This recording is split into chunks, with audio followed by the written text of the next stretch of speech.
Channel को subscribe करके video को लाइक शेयर करना ना भूलें।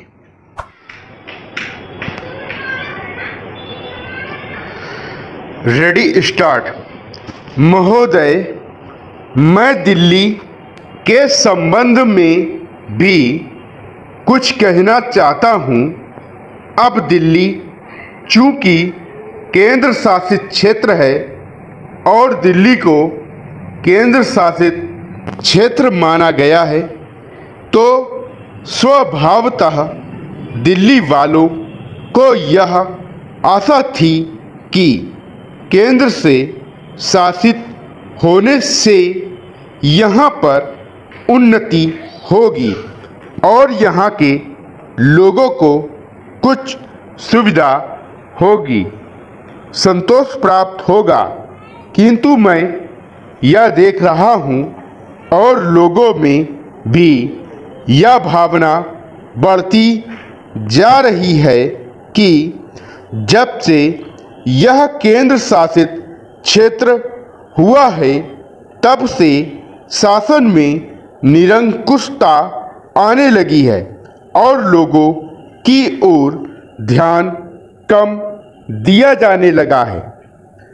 इसलिए मैं यह कहना चाहता हूं कि दिल्ली प्रशासन के पुनर्गठन के ऊपर पुनः जोर दिया जाना चाहिए और हो सके तो उसके लिए एक समिति बैठा दी जाए और उसके लिए सोचा जाए कि दिल्ली का प्रशासन किस तरह का होना चाहिए।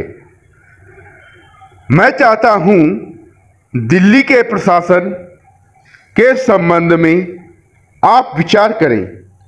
भ्रष्टाचार के संबंध में यहाँ बहुत कुछ कहा गया है, मैं पुनः उसको दोहराना नहीं चाहता, किंतु इतना अवश्य कहना चाहता हूँ कि आज देश में जनता का नैतिक स्तर है वह दिन प्रतिदिन गिरता जा रहा है। सरकार को यह सोचना चाहिए कि उनका वह नैतिक स्तर किस प्रकार उठाया जाए और किस तरह से लोगों की भावनाएं बदली जाएं, किस तरह से लोगों में अनुशासन रह सके। इसके लिए सोचना अत्यंत आवश्यक है। हम सब जब भ्रष्टाचार की बात कहते हैं तब या तो सभी मानते हैं कि भ्रष्टाचार है और इसमें कोई दो राय नहीं है कि भ्रष्टाचार मौजूद है। छोटे से अधिकारी से लेकर बड़े अधिकारी तक यह फैला हुआ है। भ्रष्टाचार केवल प्रशासन में है ऐसी बात नहीं है, वरन यह लोगों में भी फैला हुआ है। जब करों की अदायगी का प्रश्न आता है तब लोग दो दो खाते बना लेते हैं और आयकर की चोरी करने का प्रयत्न करते हैं और कर से बचने के लिए भ्रष्टाचार करते हैं। जैसे बगैर दोनों हाथ के ताली नहीं बच सकती, ठीक वही बात भ्रष्टाचार के संबंध में लागू होती है। भ्रष्टाचार के निवारण के लिए जितना अधिकारियों का कर्तव्य है उतना ही कर्तव्य जनता का है। अधिकारियों को तो सतर्क रहना ही चाहिए, क्योंकि यह जो संसद है वह कानून बनाकर उनके हाथ में दे देती है। उसका कार्यान्वयन करने के लिए जनता और नौकरशाही को सहयोग से कार्य करना चाहिए।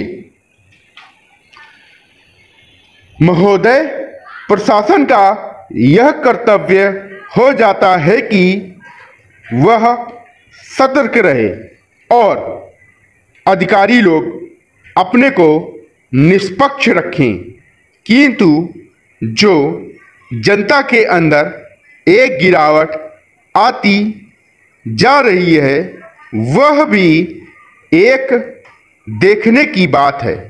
इसलिए मैं चाहता हूं कि सरकार कोई ऐसा प्रयत्न करे जिससे कि भ्रष्टाचार को रोकने के लिए जो लोगों का नैतिक स्तर ऊंचा होना आवश्यक है उसको ऊंचा किया जा सके। उसके लिए जो भी वह कर सके करे। मुझे कहना तो बहुत कुछ था, लेकिन चूंकि मेरा समय समाप्त हो गया है, मैं अब और कुछ नहीं कहूंगा। महोदय, इसलिए मैं माननीय रक्षा मंत्री महोदय का ध्यान इतिहास की उस चेतावनी की ओर दिलाना चाहता हूं कि हिमालय की चोटी पर जिसका अधिकार रहा है उसका गंगा और यमुना के मैदान पर भी अधिकार रहा है। हम इस आशा में नहीं रह सकते कि हम दुश्मन को हिमालय की चोटी से उतरने दें और फिर मैदान में उसका मुकाबला करें। मुझे याद है कि कुछ वर्ष पहले प्रधानमंत्री जी ने बड़ी दृढ़ता के साथ यह कहा था कि हम हिमालय को दहेज के रूप में नहीं देना चाहते और यह नहीं कहना चाहते कि साहब आप टहलते हुए यहाँ आ जाइए। हम नहीं चाहते कि वहाँ पर कोई मुकाबला ही ना हो। मैं समझता हूँ कि अगर किसी भी सैनिक अधिकारी के दिमाग में अभी तक यह भावना है कि हम हिमालय की ऊंची चोटियों को छोड़कर नीचे मैदान में आकर युद्ध लड़ेंगे तो उनको भ्रम में नहीं रहना चाहिए। यह एक घातक बात होगी, एक आत्मघाती नीति होगी। अगर एक बार चीन का हिमालय की चोटियों पर कब्जा हो गया तो चाहे वह बाद में नीचे हम पर हमला ना भी करे, किंतु वहां से हम उसको कभी नहीं हटा सकेंगे। इसलिए इस संबंध में यह निर्णय किया जाना चाहिए। इसके बाद मैं मध्यवर्ती क्षेत्र के बारे में कुछ कहना चाहता हूं। पिछली बार जब चीन ने बड़े पैमाने पर आक्रमण किया था तो लद्दाख में और पूर्व में नेफा के इलाके में किया था।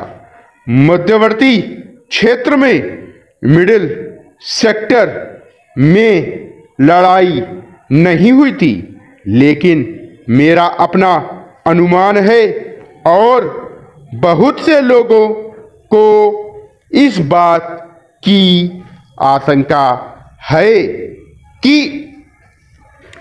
अगर अब कभी चीन ने दोबारा हम पर आक्रमण किया तो वह मिडिल सेक्टर में करेगा। इसके कई कारण मालूम पड़ते हैं। विराम।